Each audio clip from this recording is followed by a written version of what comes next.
"Don't apologize," Hassan said, his amusement growing. "I want to hear more of this tall tale. Tell me, little prodigy, what are these 9 languages you supposedly speak?" David took a deep breath. At 14, he had already learned that the world judged people like him and his mother long before it ever got to know them. The cleaner's son, black, from the Bronx. All the labels people like Hassan used to justify their scorn. English, Spanish, French, German, Arabic, Mandarin, Russian, Italian, and Portuguese. David replied evenly. Each word was delivered with a clarity that made Hassan's smirk falter for an instant. "Lies," Hassan scoffed, turning back to his Italian marble desk. "Grace, your son has a dangerously overactive imagination. Perhaps you should be taking him to a shrink instead of bringing him to my office." Grace bowed her head, the familiar weight of humiliation pressing down on her. Hassan al-Mansouri, the 48-year-old oil magnate with a $3.5 billion empire, was having the best day he'd had in weeks. A black boy, the son of the woman who cleaned his office, had just had the audacity to claim he spoke 9 languages when Hassan doubted the kid could even read a book fluently in English. For 5 years, Grace had cleaned this office, swallowing his condescending remarks and accepting the low pay because she had no other choice. But to see her brilliant, resolute son mocked so cruelly was a pain that cut deeper than any personal insult. "Mom," David said softly, touching her arm. "It's okay." Hassan watched the interaction with a malicious grin. He savored these moments of absolute power when he could remind people of their place in the social hierarchy. His empire was built not just on business acumen, but on a cold-blooded ruthlessness that crushed anyone who dared to challenge him. "You know what I think, Grace," Hassan said, leaning back in his $15,000 leather chair. "I think your boy is jealous of my executives' children, the ones who go to expensive private schools, so he makes up these fantasies to feel special." David took another deep breath, his gaze locked on Hassan, completely unfazed by the man's scornful smile or his mother's anxiety. "Mr. Al-Mansouri," the boy said, his voice clear and firm, "do you speak Arabic?" Hassan arched an eyebrow, taken aback by the boy's audacity. "Of course," he replied, his voice dripping with condescension. "It's my mother tongue. My father was an Arabic scholar, and I was raised on it long before I learned English." He was about to continue his mockery, but David cut him off. "Then you can understand this, sir?" David asked, and then he spoke. What followed was not the colloquial Arabic Hassan heard in business meetings or on the street. It was a resonant, formal chain of sounds, adhering to the complex grammar and archaic vocabulary of classical Arabic, as if a philosopher from the golden age of Baghdad were speaking. Hassan was stunned. The sneer froze on his face. The sentence, which roughly translated to, "A wise man does not rush to judge those in simple clothes, for wisdom may reside more in their hearts than in the palaces of the rich," was not only perfectly enunciated, with flawless grammar and pronunciation, but it carried a profound subtext aimed directly at his own dismissive attitude. The complexity of the sentence structure, the precision of each syllable, and the sophisticated choice of words left Hassan with no room for doubt. This boy, the cleaner's son, had just spoken Arabic more eloquently than many of the scholars he had met. Hassan's arrogance faltered, a knot of discomfort tightening in his stomach. The boy didn't just know Arabic. He commanded it with astonishing fluency. As the echo of the classical Arabic hung in the air, the silence in the office became heavy. Hassan's smirk was gone, replaced by a stunned expression as he tried to process what had just happened. Grace, David's mother, looked at her son with a mixture of anxiety and pride. She knew he was brilliant, but she never knew he possessed this kind of courage. David took a breath. He had no intention of starting a confrontation. He only wanted to defend the truth. He glanced at his old, worn briefcase, the one he'd brought with him for an entirely different reason. Mr. Al-Mansouri, David said, his voice hesitant. Actually, the reason I'm here today with my mom, it wasn't to bother you. I brought these things because I was hoping I could show them to you. The boy opened the briefcase, and Hassan could see it didn't contain a portfolio prepared for a debate, but a neatly organized stack of papers, like a student preparing for a scholarship interview. I read about your company's summer internship program, David continued, his voice trembling slightly as he revealed his original intention.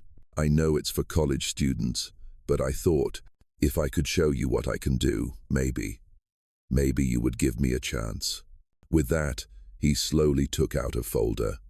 It wasn't a triumphant display, but an act of almost vulnerable exposure.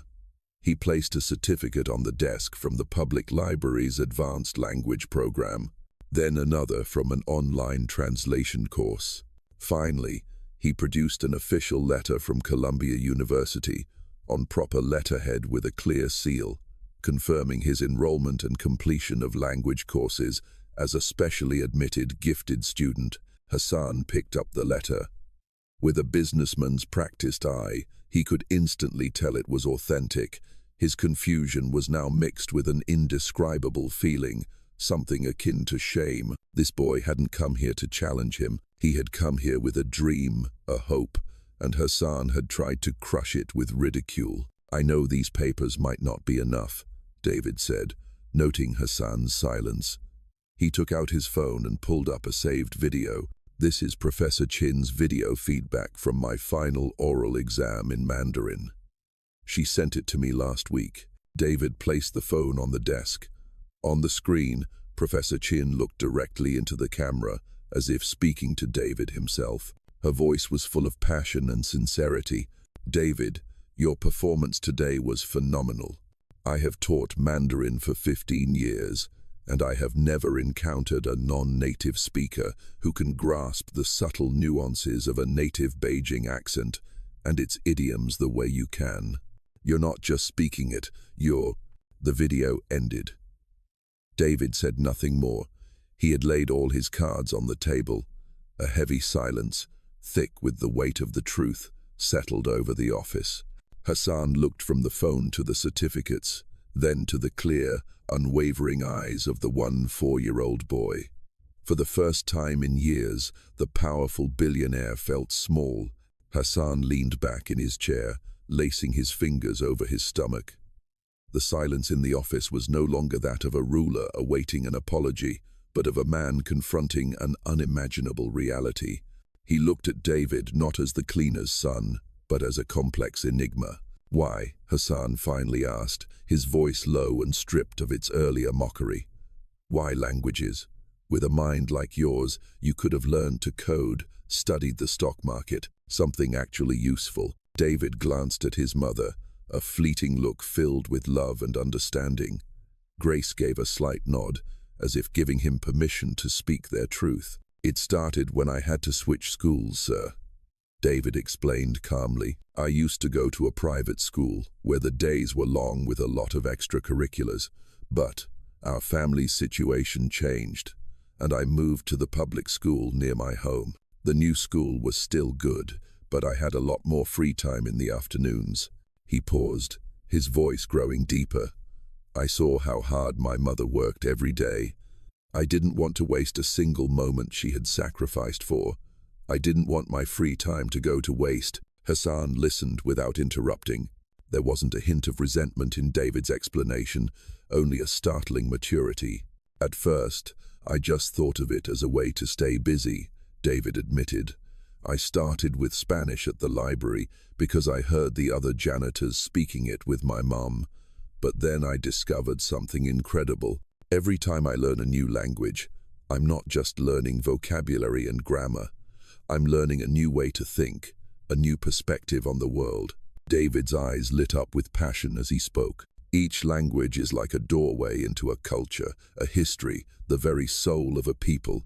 You can read 100 translated books about Japan, but you'll never truly understand the concept of wabi-sabi unless you feel it through their own language. You can do business with partners in the Middle East, but to truly connect and build trust, you have to speak to them in the language of their hearts in Arabic. David looked directly into Hassan's eyes, his initial timidity completely gone, replaced by a profound sincerity. I don't learn languages to impress people, sir. I learn them to understand. I want to travel the world, not as a tourist, but as a friend who can sit down and listen to people's stories in their own language. That is the foundation of connection, of empathy. Hassan was silent. He had built a multi-billion-dollar empire on transactions, numbers, and contracts. He saw the world through the lens of profit and loss. This 4-year-old boy, however, saw it through the lens of human connection and understanding. Hassan listened, a complex emotion stirring within him. The boy wasn't just intelligent, he had a staggering depth. In Hassan's world, however, empathy was a beautiful theory, while reality was run by power and money. He began to regain his composure, looking at David with a hint of a superior's pity. "A noble ideal, kid," he said, his tone less harsh but still distant. "But the real world doesn't run on stories." David looked straight into Hassan's eyes, and this time, his gaze held no defensiveness, only a chilling clarity. "The real world doesn't just run on numbers from the stock market either, Mr. Al-Mansouri," David replied, his voice low. "It runs on people's stories, and to truly understand a person, you have to know their root story." Hassan frowned. "What are you talking about?" "I researched you," David said. "Not just your Forbes profile or the business articles. I wanted to understand your story, the story of the man, not the billionaire." A flicker of unease crept into Hassan's gut. "What could a boy like you possibly know about me?" David didn't answer right away. He spoke slowly, each word like a stone dropped into the still pool of memories Hassan had worked so hard to keep undisturbed. "I know about a poor neighborhood in Beirut, Lebanon," David began. Hassan went rigid. The fortress of arrogance he had built around himself began to show its first cracks. "I know about a 16-year-old boy named Hassan, not Hassan al-Mansouri, the oil tycoon. Just Hassan," David continued, his voice laced with empathy. "A boy who came to America with less than $100 in his pocket, not knowing a word of English, with nothing but a dream and the paralyzing fear that he would fail." The color drained from Hassan's face. These were details that didn't exist in any public record. This was the past he had deliberately buried under mountains of money and power. "I know that boy had to work the jobs no one else wanted," David went on, his eyes never leaving Hassan's. "Washing dishes in a sweltering diner, cleaning offices at night, sleeping in a cramped boarding house where he could hear his neighbors fighting through the paper-thin walls. That boy was mocked for his accent, looked down on for his clothes, and rejected just for being an immigrant." Every one of David's words was like a hammer blow to Hassan's memory, shattering the powerful persona he had crafted. His breathing grew shallow. This boy had somehow seen right through him, to the poor, ambitious, and desperately lonely immigrant kid he had spent 30 years trying to forget. What nonsense are you talking about?" Hassan stammered, but his voice trembled, stripped of all its authority. David didn't need to answer. He knew he had reached the deepest part of the billionaire's soul. He had peeled back the shell of Hassan al-Mansouri to confront Hassan, the immigrant boy from long ago. "I wasn't looking for it, sir," David said softly, his tone holding no trace of triumph, only the gravity of a difficult task. "My mum doesn't know anything about this. A few months ago, you ordered an old storage room in the basement to be cleared out, a place no one had been in for years. My mom was assigned to clean it out." Grace flinched, the memory surfacing, a dusty room filled with old boxes she had simply hauled away for disposal. Among the things that were considered junk, there was a small box, David continued. "My mom was going to throw it out, but I asked to keep it out of curiosity. And inside, I found this." David's hand went into his briefcase once more. But this time, what he pulled out wasn't a shiny certificate. It was a small, cloth-bound notebook, its cover frayed and yellowed with age. It looked utterly out of place on the multi-thousand-dollar mahogany desk. David carefully opened the notebook. The Arabic script inside was youthful and hastily written, smudged in places as if by a tear or a bead of sweat. "It's written in Arabic, the language of your heart," David said softly. "It tells the story of a boy who had to work 16-hour days, of nights spent hungry, and of the pain of being called a filthy immigrant." Hassan stared at the notebook, his eyes fixed on the handwriting he hadn't seen in over 30 years. It was his own. In the silence that enveloped the room, Hassan's own mockery of David echoed in his ears, merging with the painful memories of the past. "And there's this," David said, his voice now almost a whisper. He turned to the last page of the journal. Tucked inside was a faded black and white photograph, its corners worn down. He placed the photo on the desk next to the journal. It showed two scrawny teenagers in old, worn-out clothes, their arms around each other's shoulders, beaming in front of a rundown apartment building. One of the boys was Hassan, but with an entirely different look in his eyes, one full of hope and warmth. "This is you and Kareem," David said, "your best friend. This was taken right after you used almost all of your meager savings to help him pay his rent, so he wouldn't get thrown out on the street. You wrote in the journal, 'True wealth isn't what you keep for yourself, but having enough to share with a brother.'" Hassan's final defensive wall crumbled. He reached out, his trembling fingers brushing against the old photograph. His breath came in ragged hitches. The image of the 16-year-old Hassan, the boy who would give away his last dollars for a friend, was staring back at him, the 8-year-old billionaire who had just ridiculed his cleaner's son. A single hot tear traced a path down Hassan's cheek, then another. It wasn't a tear of sadness, but of profound shame. He realized he had become the very person the boy he once was had despised and sworn he would overcome. Grace Johnson put a hand to her chest, her heart hammering against her ribs. She didn't understand all the details, but she understood the pain on the face of the man who had always been so cruel to her. David waited until Hassan's choked sobs subsided a little. He took a small step closer to the desk, his voice now stripped of confrontation, filled only with earnest sincerity. "I'm sorry," David said quietly. "I never intended to hurt you or use your past against you. I don't want anything from you." Hassan looked up, his red-rimmed eyes filled with confusion and suspicion. Then, "Why? Why do this?" "Because," David answered, "I wanted to wake you up." The boy pointed to the journal and the photograph. "I wanted to remind you of this person. Of the boy, Hassan, who wrote those words. The boy who understood what it was to be hungry, what it was to be humiliated, and most importantly, what the value of kindness and empathy was." David paused, letting his words sink in. "When I read this journal, I didn't see an oil tycoon. I saw a hero. A boy who swore he would become strong, not to trample on others, but so that no one could ever trample on him again. A friend who was willing to give everything for a brother." David's gaze grew more intense.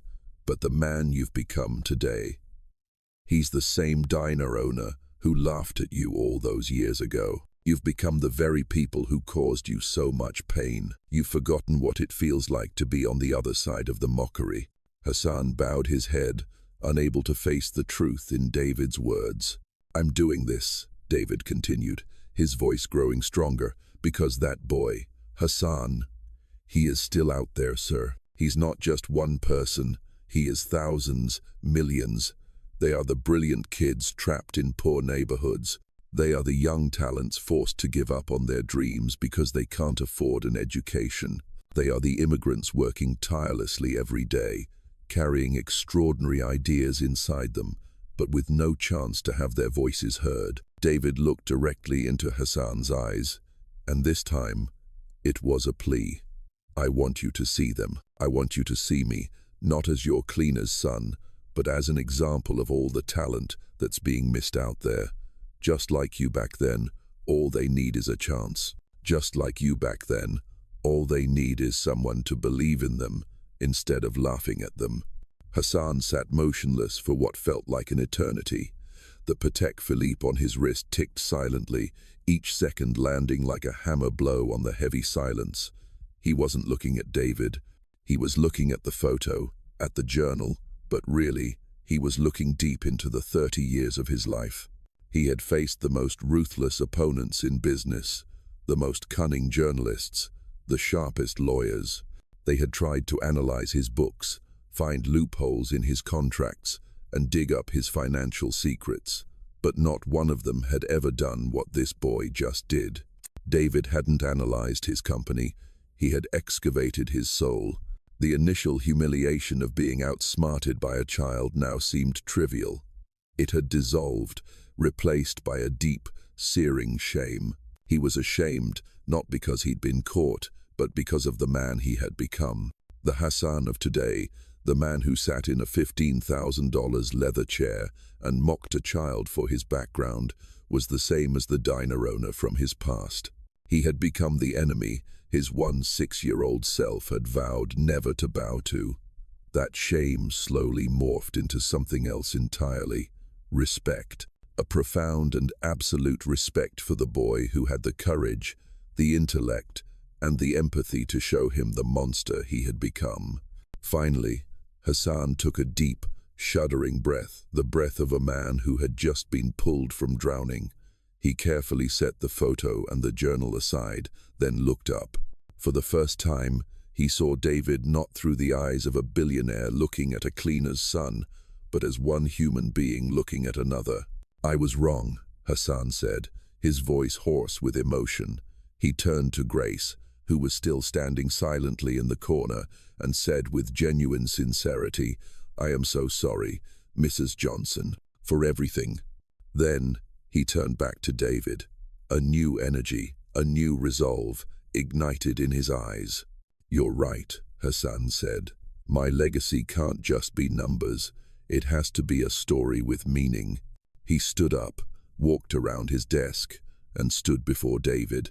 He was no longer a boss giving an order, but a man making a solemn offer. "I don't need a language consultant, David," Hassan said. "My company has dozens of translators. What I need is something far more important. I need a conscience. I need a moral compass." He paused, looking directly into David's eyes. "I don't want you to work for me. I want you to work with me. I want you to be a partner in reshaping the future of this company." David and Grace were both stunned. "I want you to help me build a new program," Hassan continued, his voice now filled with passion. "A program to find talent just like you. The brilliant, resilient kids from tough neighborhoods. The ambitious young immigrants. The ones the world usually overlooks. I want you to help me find them, give them scholarships, create internships for them, and develop them into the leaders of tomorrow. You won't report to anyone. You'll work directly with me. You will be my partner in this mission." Hassan extended his hand. The 6-year-old Hassan was laughed at by the world. The 8-year-old Hassan al-Mansouri will ensure that no talent ever has to endure that again. "Will you help me build that legacy, David?" David looked at Hassan's outstretched hand. He glanced at his mother. Grace stood there, tears streaming down her cheeks, but this time they were not tears of fear or humiliation. They were tears of pride, of release, of a hope she had never dared to dream of. She gave her son a slight nod, a silent permission. David turned back, looked Hassan straight in the eye, and placed his small, firm hand in the billionaire's. The handshake was solid. "I will, sir," David said, his voice clear and resolute. "But not for me, and not for you. We'll do this for all the Hassans and Davids out there. For the ones with the talent but without the opportunity. We will make sure that no one gets left behind because of where they were born." Several years later, the Al-Mansouri Corporation had transformed. The atmosphere in its boardrooms was no longer just the tense hum of numbers and profits. Now, one could hear voices in different languages, bold ideas from young minds of all backgrounds. The company was not only more successful than ever financially, but it had also become a beacon of innovation and diversity throughout the industry. Hassan al-Mansouri had changed, too. He was no longer the distant, intimidating billionaire. Instead, he had become an inspiring leader, a mentor. He was often seen chatting animatedly with a group of interns in the cafeteria or listening intently as a young engineer pitched a wild project. His smile no longer held any cruelty, only the warmth of a man who had found himself again. Standing beside him at many important events was a tall, confident young man named David Johnson, now a top student at Columbia University and the co-chair of the Hassan Johnson Initiative, one of the world's most prestigious scholarship and youth talent development funds. Together, they had built a new legacy.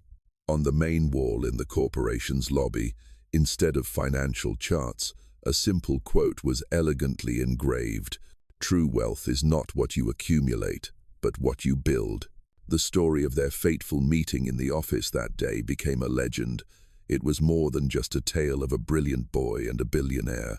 It was proof that intellect and kindness had the power to break down any social barrier. David and Hassan hadn't just changed their own lives. They had lit a beacon of hope, inspiring countless others with the infinite power of empathy and the ability to see the true worth in every human being.